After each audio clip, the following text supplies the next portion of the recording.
Манчестър Юнайтед официално обяви привличането на новия си старши треньор Рубен Аморим. Португалецът наследява на поста Ерик Тен Хаг, който трябваше много по-отдавна да бъде уволнен от този отбор, тъй като не само резултатите, а и играта на червените дяволи под него ръководството беше катастрофална. Беше истинска изненада, че оцеля дори толкова много време, но явно загубата от Уест Хем с 2-1 в шампионата е дошла вече в повече на ръководството на Манчестър Юнайтед и беше взето това решение още в средата на есенния полусезон да се разделят с него. Аморим няма да се присъедини към тима веднага, той ще се включи едва от 11 ноември нататък, поне това е уговорката между Спортинг и Манчестър Юнайтед, той да изкара още около 2 седмици начело на португалския тим. Междувременно Руд Ван Нистелрой ще води тима срещу Челси този уикенд, след това в Лига Европа срещу ПАОК и последният му мач на чело като старши треньор ще бъде срещу Лестър на 10 ноември.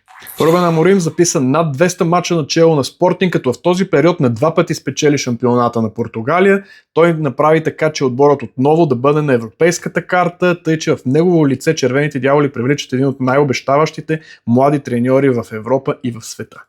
Договорът на специалиста е до 2027 година с опция за удължаване с още една, така че надеждите върху него са да големи и от тук насетне предстои да видим дали един от най-великите клубове в света ще успее да се възроди под ръководството на Рубен Аморим.